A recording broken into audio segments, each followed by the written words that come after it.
Batting depth আমার কাছে মনে হয় দুজনের ব্যাটিং ডেপথই খুবই ভালো। দুই টিমই যখন খেলবে তাদের 7-8টা করে ব্যাটসম্যান থাকবে, মেন ব্যাটসম্যান।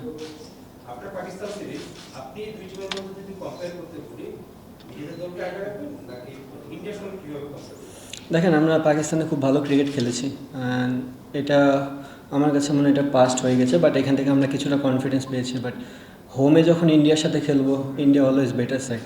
সো আমি বলবো না যে খুব চ্যালেঞ্জিং হবে না, আবার খুব সহজ হবে। জিনিসটা তাদের কন্ডিশনে তারা খুব ভালো দল, এবং তাদের টেস্ট ক্রিকেটের যদি র্যাঙ্কটাও দেখেন খুব উপরে, তো আমার মনে হয় আমাদের জন্য খুব চ্যালেঞ্জিংই হবে। নেক্সট বাপি। আপনি যত দিন যাচ্ছে তত কি মনে হচ্ছে যে নিজের ব্যাটিং বা নিজের যে রেসপন্সিবিলিটি টোটাল জিনিসটা আরেকটু মানে ভালো বুঝতেছেন এবং সামনের দিনটা আরও বেশি ভালো? এটা একটা ব্যাপার। আরেকটা ব্যাপার হচ্ছে যে আপনি অনেক সময় দেখা যায় লম্বা সময় কিপিং করে তারপরে আবার ব্যাটিং করতে হয়। কিপিংটা আপনাকে কীভাবে টেস্টে হেল্প করে আর কি ব্যাটিং? কিপিং কোনো ব্যাটিংয়ের ক্ষেত্রে হেল্প করে না। কিপিং একটা পার্ট। যদি ফিল্ডিং করি, ফিল্ডিং যেভাবে করতে হয় কিপিং জিনিসটা সেম।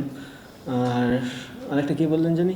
মানে আপনার যত মনে হচ্ছে কিনা যে আপনার যত সময় যাচ্ছে তত ব্যাটিংটা আরও বেশি করতেছেন, আপনি রেসপন্সিবিলিটি সব মিলে আরও। না, স্বাভাবিক। আমি অলমোস্ট 9-10 বছর হয়ে গেছে ক্রিকেট খেলতে, সো ওইটুকু এক্সপিরিয়েন্স তো হয়েছে।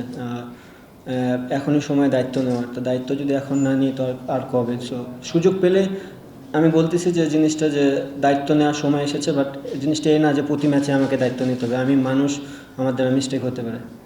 সাবির। দুই টেস্টের কথা যদি বলি, দুই টেস্টেই লাস্ট সেশনের পরে বাংলাদেশ টিম একটা কামব্যাক করছে প্রতিটা ম্যাচে, দুই ম্যাচে। আমি যদি বলি সেই লাস্ট সেশনে টিম মিটিংটা কতটুকু ইম্পর্টেন্ট ছিল এবং বাংলাদেশ কামব্যাক করার পেছনে আসলে ড্রেসিং রুমের আবহাওয়াটা কেমন ছিল এই টেস্টে, এই সিরিজে? ভাইয়া আরেকবার একটু যদি বলতেন। লাস্ট সেশনের পরে দুই টেস্টেই বাংলাদেশ একটা কামব্যাক করছে। দেখা গেছে প্রথম সেশনে বাংলাদেশ একটু ব্যাক করেছিল, পরবর্তী লাস্ট সেশনের পরে একটা ভালো কামব্যাক করছে। এইখানে টিম মিটিং এর ইম্পর্টেন্স কতটুকু ছিল?